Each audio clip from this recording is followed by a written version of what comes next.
Hi, we have an update on the Banksy artwork shredding that I did a video on back here, which I'll link in if you haven't seen it. If you don't know, Banksy is an infamous UK street artist, massively popular now, and Sotheby's sold one of his artworks. It's a stencil type artwork, Girl with Balloon, for over £1 million in the UK. And then let's have a look here. Last chance.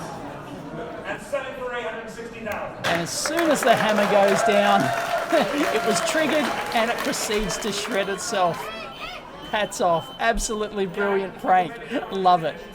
Now, there was a lot of speculation about this, that the artwork wasn't actually shredded. It was secretly rolled up inside and there was a second copy, and I said that was extremely unlikely. I don't think that's the case. As we'll see, it was actually shredded. And the other thing was that people were saying, oh, it had been lying dormant for like a decade or more or something like that. And while that's technically possible, I said, no, that was BS. It's a fairly recent thing. And Banksy, in his own video here, said a few years ago he secretly built a shredder into the painting. And well, I'm not necessarily convinced it was a few years ago. If we have a look at the Banksy video, the original one, of course, gone through all this in the previous video, basically he put this fake shredder mechanism in here. This did not do the shredding. I speculated that it had to be, deduced that it had to be a real shredding, like a proper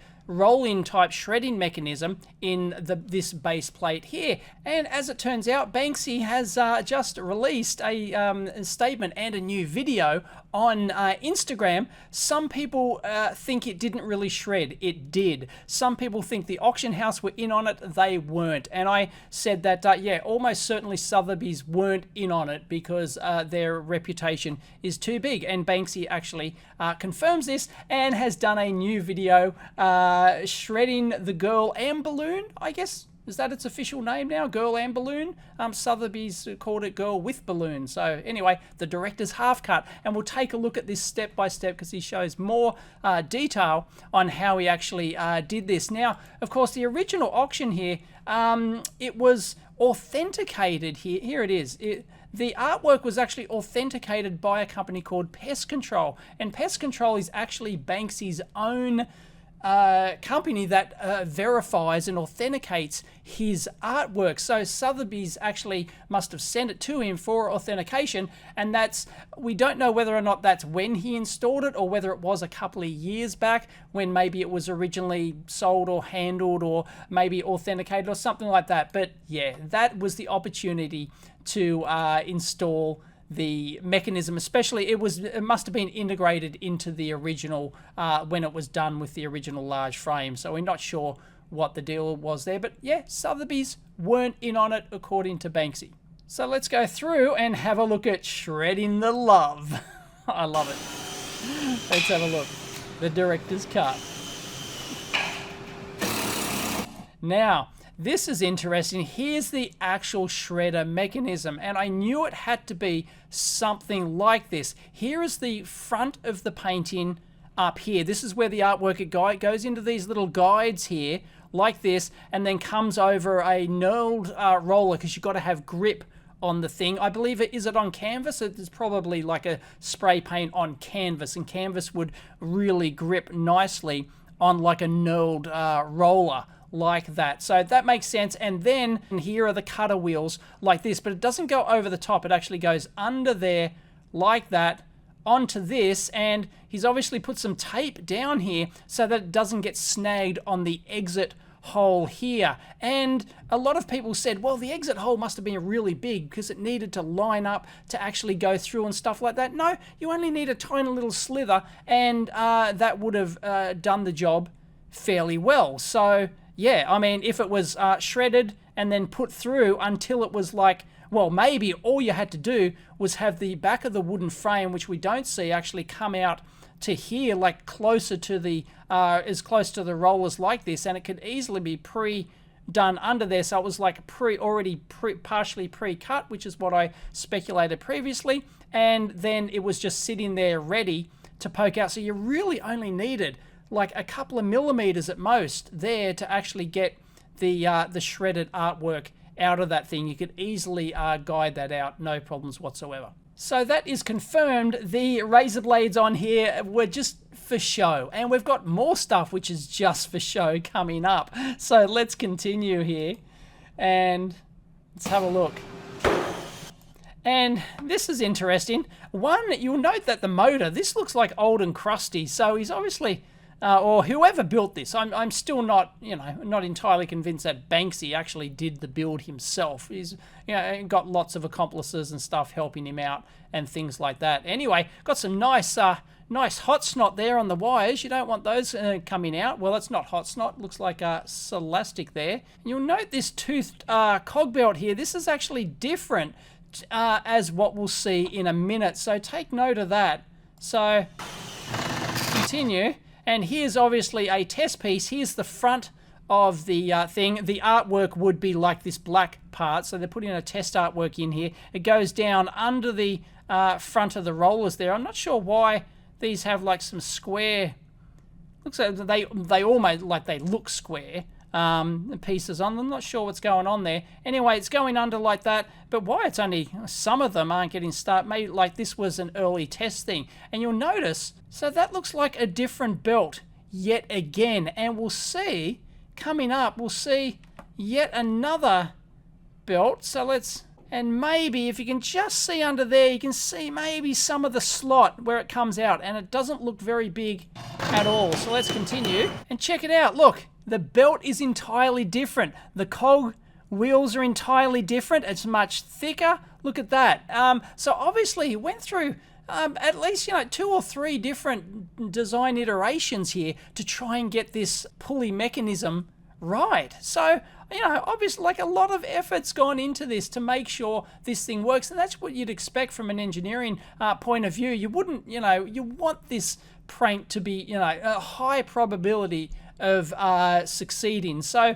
you want to put a reasonable amount of engineering into this to make sure. So it doesn't surprise me at all that it's been refined over time. So obviously, I think it must have been in their possession for quite a long time to like build the frame and everything else. We're talking weeks at least to sort of build this, design it, build it, test it and refine it and everything else. So yeah, it's been there quite some time. But you can see how there, this shows it pre-shredded like this. Like I said, it's under there. Cuts on the wheels, it's already over here. They've got another roller on top to make it smooth like that, but we don't see the frame that comes over the top. But it's obviously they've got a cutout here, but as I said, you wouldn't need much clearance there at all. You'd only need like 2 millimeters tops, not much at all, to actually ensure that that painting comes out. So a lot of people said, oh, they would have noticed the huge big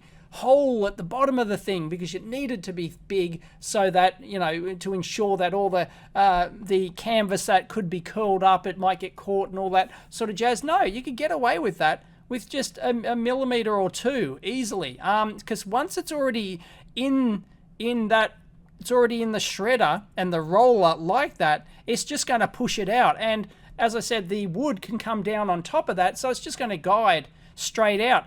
And you'll notice that it looks like this one actually doesn't have the tape on there that we saw back here. Look at that. That actually protrudes out some way. So yeah, this video is highly cut together with lots of different things. And it's well, as we'll see. Let's just keep going, shall we?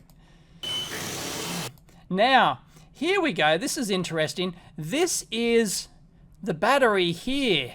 And once again, I thought the white one over here was a battery, and we'll get to that. But this is a JMT. It's actually this battery, this lithium-ion battery here.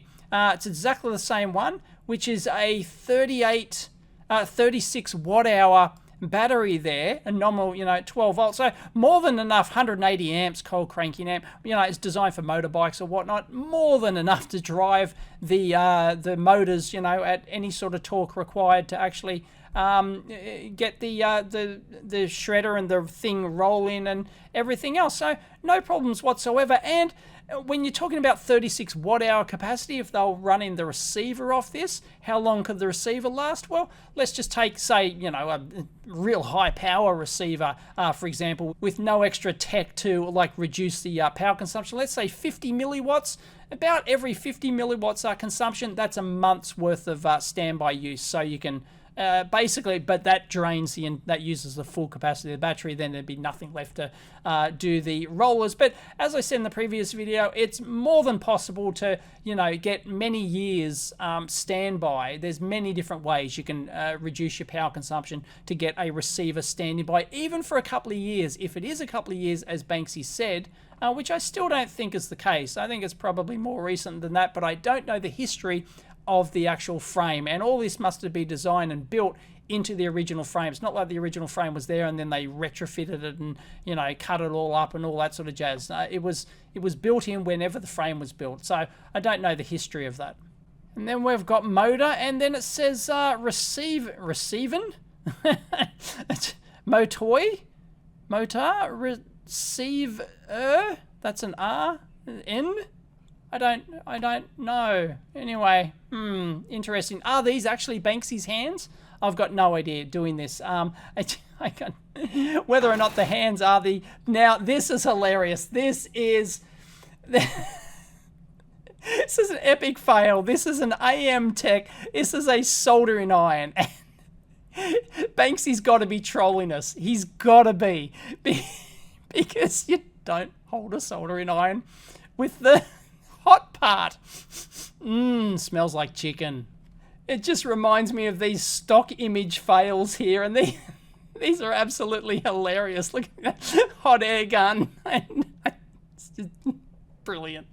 Anyway, Banksy's got to be trolling us because that's hilarious. Anyway, all this stuff here matches up to the image of when he's putting the back panel on, so it all looks, you know, it all looks legit, no worries. But once again, like the blade mechanism, it's in there as a dog and pony show. It does absolutely nothing. So yeah, it's just I don't know why. Just to get us all talking and analyzing it or something like that. Anyway, let's continue. Okay, it looks like we've got the same shot as what we had in the previous video, and this is interesting. Look, using a staple gun to put it down, even though it's got these little, you know, the little, don't know what you call those little push-down tab things you typically get on the back of picture frames and stuff like that. Even though it's got those, it looks like, if it's legit, if it's not another troll, because we can't see the staples behind there, using a staple gun to actually staple the back frame on. And a lot of people said, well, why didn't Sotheby's inspect it? Well, it's got, you know, not only is it authenticated by Banksy's authentication house, he apparently gave them instructions that, look, don't touch the frame. This is my frame. This is how I want it presented. Please respect me as an artist or whatever. I don't know. Whatever it is. I believe it came with instructions from them saying this is his frame. Don't touch. So the Sotheby's didn't touch it. Not sure what the window is here or what that white thing in there is. That some sort of other sort of like art built in, or is it an authentication certificate? I don't know what's actually inside the back of that window or why it's there. But you know, presumably, or whether or not like there was another box installed in there, because we didn't actually see that. Aha! Look. Yes, so just notice that it looks like the box is built into here. So you can't see the rest yet. You can't see the rest of the mechanism. Okay, so that's all. Maybe it's some, authentication certificate or, you know, whatever, signature or whatever. So yeah, it looks like that was all integrated into the back. Anyway, they place it, and then there's more footage of what happens at the auction. And there's lots of footage split in here. I haven't counted all the different angles and stuff like that, and you could, I don't know, tell if they were shot with the same camera or not. Unlikely. I love how he's talking about the painting and everything. It's brilliant. Anyway, I'll link in the original video. And there's lots of behind-the-scenes stuff, so how many collaborators he had in the audience, we don't know. With, you know, giving him all the footage at the end so that he can edit this together. It's a pretty slick edit. Anyway, we get up to the auction, and there's more auction footage that we haven't actually seen before. So there's just tons of footage, and it's really slickly put together. We never finish an auction with such energy at 750. No, 800 is the next bid. At 860,000, last chance. Bastien will be bidding and selling for 860,000. And the hammer drops, and some people right there speculated that he actually pressed a button down here and Sotheby's be in on it, and he pressed the remote control button then and there. Of course, Banksy has said that they're not in it, and I absolutely believe him that they're not in on it. So, yep. And then, here we go. That we show the transmitter here. I don't think this was not shot in that room. This is not live doing it. This is a recreation doing this. So I'm greatly doubting that was actually shot in the thing. Because, somebody else is holding the camera. It's not the person, presumably Banksy or Banksy's cohort, actually pressing the button there. So I don't know what sort of remote is that. I don't know. It could, like some sort of RF remote, something like that. And then it proceeds to shred itself. And here we go. In rehearsals, it worked every time. Banksy is saying that it was designed to be shredded all the way. And there's two. There we go. There's the test thing. That's how it should have worked. Now, there's two aspects to this. One is that I think that's really cool because he doesn't like his artworks being auctioned off and stuff like that. So he's like against all this sort of stuff. So completely shredding the artwork to make it worthless actually makes sense, really. So shredding the artwork completely to make it worthless, well, I don't know if it's worthless. The frame itself might actually still be worth something, but not nearly as much as if, as it actually happened, it got stuck halfway for some reason. Banksy claims that it malfunctioned and something went wrong and only did it halfway, which of course leaves it as an intact object, which makes it much more valuable than if the painting just came out in strips and you can't put it. How do you put it back together and it's not the original thing? So it's worth an awful lot more now, I think, now that it's actually been the art expert that I am, that it's actually only half shredded because it's a complete intact object that still has the original thing. But if it was completely shredded and you just got all the shards on the floor, they had to pick it up, take it away, how do you put it back together and redo it? It's just, it's not, it wouldn't be worth nearly as much if the prank was actually pulled off and it completely shredded itself. So I believe Banksy when he says that it was supposed to shred the whole thing and it failed. How did it fail? We just don't know. Did it get stuck? It looks like, they should have had enough torque in those motors to actually do it. It seemed to be proceeding smoothly and evenly down through there. So, yeah, I'm not sure what why it actually did that. Let's just watch that again because it's just great. This is how it was supposed to be pulled off. Maybe it got jammed on the side or something like that. But I think, as I said, I would have thought there would have been enough torque in there to just drag the whole thing through. That would have been really cool. But anyway, that is a fantastic prank. Well done, Banksy. And thanks for sharing the more behind the scenes. But I think we're still being trolled. I mean, there's various versions of the mechanism here, and like the soldering iron and stuff like that. And like I said before, like this white thing, this white pack here, looks for all the world like a large do-it-yourself battery pack. Look, it's got like, they've got to be close to 18650 size. I could actually get the size. You could actually get the size of the battery. I won't bother doing it now. But if you want to do some homework, get the size of that battery, and then, is it like what cells? Are they 18650 high? It looks like they're all whacked together, as I said, in a pack like that. So, is it actually two batteries in here? One powers the receiver, and one just he wanted all the juice available in that battery for the mechanism. Because, so let's just go back to the main battery here and take a look, shall we? If you have a look, we've got that very low self-discharge, maximum of 5% per month. So if it was there for years, right, this wouldn't be the best solution. As I said in the previous video, if I was designing this and it had to last at least many years, like you just didn't know when or if it might be auctioned, I'm just not buying that, because if you did that, you wouldn't use a rechargeable lithium-ion bike battery like this. You'd use a lithium primary cell solution with, 10 years plus battery life guaranteed. You'd use, top quality Panasonics or whatever, just guaranteed to work for that length of time. So, really, I'm still not buying that, many years before thing. So, yeah. Anyway, it's good enough, but, 5% per month, if it's years, right? It's gonski. There's not going to be enough juice left in that pack. Where's the receiver? Is that the receiver tucked on the outside of it there? Anyway, yeah, I don't know. But it's great. There's still, some more questions here, but it's brilliant. Anyway, let us know what you think in the comments down below. If you like the video, give it a big thumbs up as always. Catch you next time.